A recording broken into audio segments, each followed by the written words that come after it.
Well, dear friends, it is truly an honor to be here with you and to share my thoughts on these challenging moments. And Greece has been squarely in the eye of the storm for the last 3 years. Only just yesterday, the G8 again was pondering over the Greek crisis.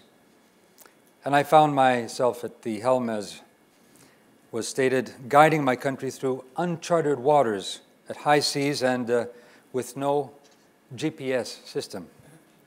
To be honest, I did have 3 map readers. It was the ECB, the European Commission, and the IMF.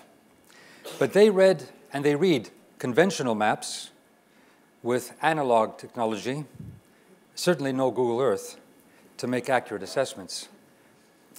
So yes, never in recent history did a developed economy face default while at the same time being constrained within a monetary union with no effective national central bank, with a constrained European central bank, with no firewall, no support mechanism, no capability to devalue its currency, and everyone in the world pontificating and analyzing what Greece should do and what it's not doing. That's why I called this journey an Odyssey, keeping in good tradition with our Homeric heritage. But before I describe experiences from the eye of the storm, let me take you and Greece out of the storm and tell you what Greece could be like. You know Greece, and in many ways, Greece is very much a common heritage of all. Greece is a country with unimaginable and unrealized potential, a tourist industry that has potential in so many innovative products, from eco to cultural to religious to sport to wellness or health tourism.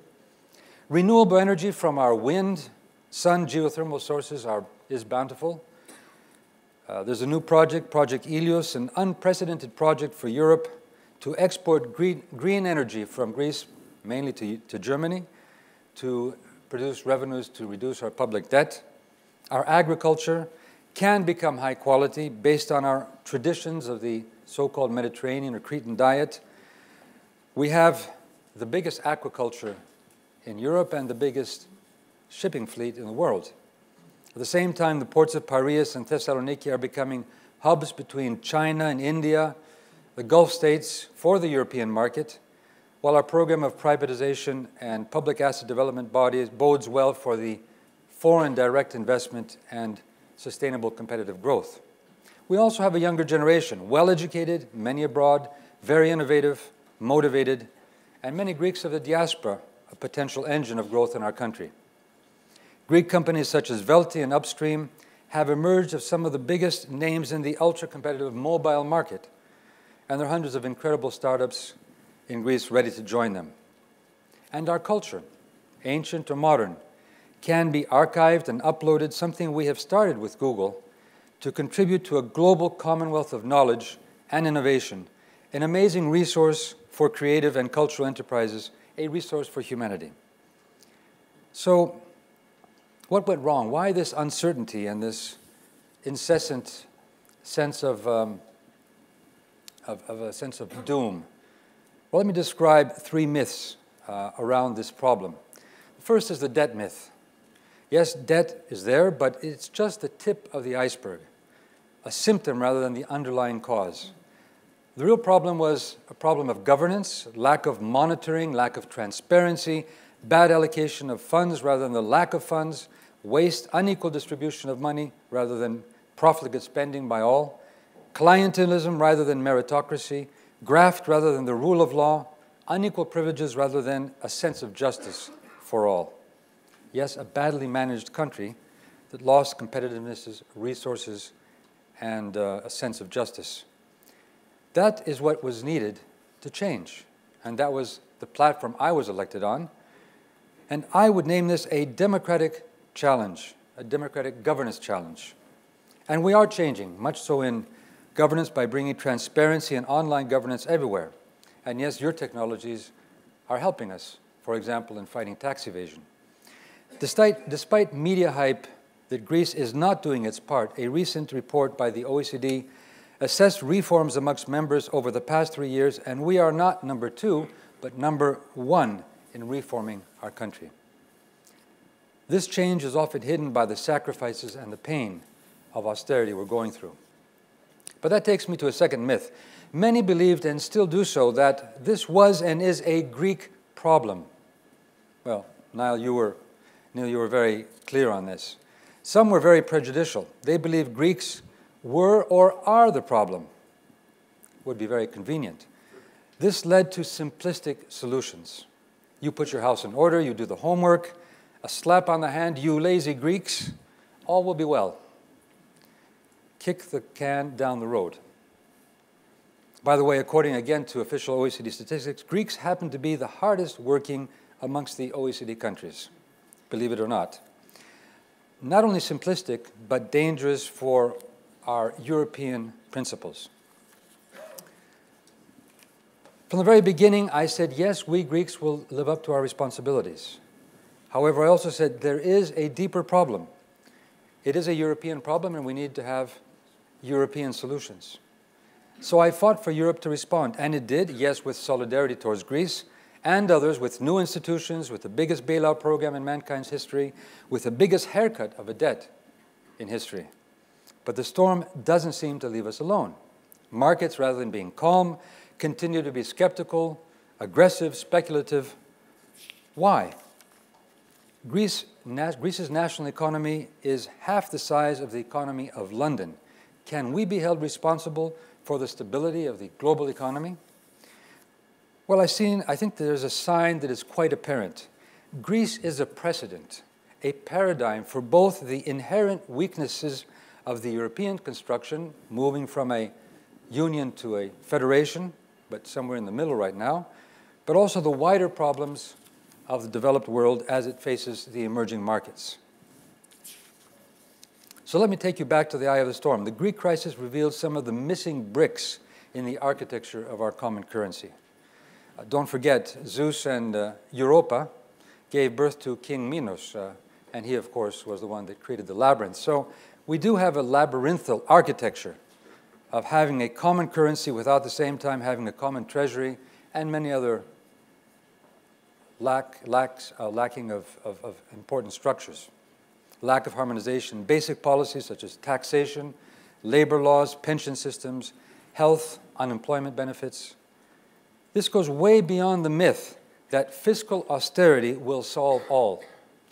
And austerity will not solve a problem Europe and the developed world is facing today, the major competitiveness problem with emerging markets. Economic activity and capital is fleeing to Asia, Latin America, Africa, parts of the world with obvious advantages, lower wages, abundant cheap labor, lack of collective bargaining sometimes, lack of even meager social welfare systems, and the capability to easily denigrate the environment. All these factors combined with state support, in some cases, have given a strong comparative advantage to these regions, brought much wealth to these societies, albeit not always distributed in a just way, but have also undermined the social compact that we had in Western societies. So what is our dilemma in the developed world? Can we compete on these terms? Can we, in fact, create sustainable economies on these terms? Can our democratic institutions survive on these terms? And I believe not. But I also believe that even the emerging economies, sooner or later, cannot continue sustainable growth on these terms. Our planet cannot sustain this model of growth. Maybe technology will help in solving these problems, but this is also a political crisis, a crisis of democracy. Capital is fleeing from the developed world, not only to emerging markets, but also to tax havens, to financial rather than the real economy, robbing nations of their tax revenues, creating deep inequalities in our societies, and this has been one of the major problems in Greece. Power and wealth is being amassed beyond national borders, and with this concentration of wealth, our democratic institutions are often captured by special interests, which then further their privileges. Democracy was an ancient innovation to, amongst other things, control the hubris of those who concentrated too much power in their hands. And the Occupy movement realizes this very much so, the Occupy democracy movement. Many economists and Nobel laureates have pointed to this question and linked it to the issue of inequality, whether it's Krugman, Stiglitz, Galbraith, Jeffrey Sachs, or Bob Reich, inequality is one of the main causes of this global crisis. At a time, as a matter of fact, when humanity has such amazing potential, our democracies cannot seem capable to deal with the fact that they can only make decisions within national borders in a global economy. Not only a country like Greece, not only Europe, but the world, the G20. You know we have the technological capacity, it's there. I was speaking to Peter Diamandis yesterday about the abundance of capacity we have. We can make poverty history, we can deal with illiteracy, climate change, migration, pandemics, unemployment, financial crises. Yes, we can. Yes, we can, but we aren't. If we don't democratize our potential, whether it is wealth, knowledge, or technology, to create societies suited for the human dimension, this would be hubris, blasphemy to the gods, as Aristotle would have us say. And in doing so, companies such as yours, Google, could have a major contribution in creating a more participatory democracy, crowdsourcing, using the commonwealth of knowledge, and much more. Otherwise, the backlash towards globalization will be more populism, racism, even neo-fascism in our societies. If we do not democratize and humanize globalization, people will see our democratic institutions as weak, not living up to expectations or their potential. And this was one of the many reasons why I thought a referendum would be necessary in Greece, so that the Greek people owned the program, one way or another, owned their own fate. So as I have traveled on this Odyssey, I look beyond and see a major challenge to our democracies in this globalizing world. This is where Europe steps in. Why is Europe today so important? It seems weak, teetering, complex, slow to react, a labyrinth. Should we press delete? My view is we need more Europe rather than less. In this short intervention, I won't analyze the many proposals not only I, but others have laid down just before me, Professor Ferguson, for more Europe and a more democratic Europe. A Europe that has potential for transparent banking systems, democratic oversight of rating agencies, clamping down on tax havens, greater transparency in the markets such as the CDS market, for a central bank more interventionist, more like the US Fed, that is also tasked with fighting unemployment, for a green growth and a competitiveness pact. Our model of sustainable and competitive growth should be based on quality, not inequality. For Eurobonds, a financial transaction tax, resources both to stabilize the debt challenge and to leverage funds for investment in green growth and jobs. Investing in our human capacity, brains, education, research, innovation, but also in the grids, whether they be broadband, green transportation, or energy grids from north to south, east to west, but linking the Mediterranean, Africa, the Middle East, and Russia. So I believe the austerity hysteria is a dead end. We need to complement our national policies on fiscal consolidation with European growth projects. And there is some light from the G8 and, of course, from the political change in France. Finally, Europe can draw up a new social pact to deal with the high unemployment in the European Union. The most popular program in Europe is called Erasmus. It allows students to go from one European country to another to study. Let us invest and extend this to the unemployed workers and professionals of Europe. Let me conclude with a few thoughts on the importance of Europe. You are innovators, but yes, we politicians are and need to be innovators in our institutions.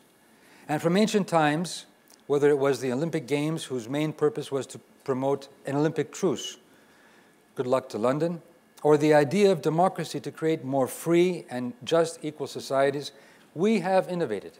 And Europe is an innovation. It grew out of the horror of World War II and the Holocaust.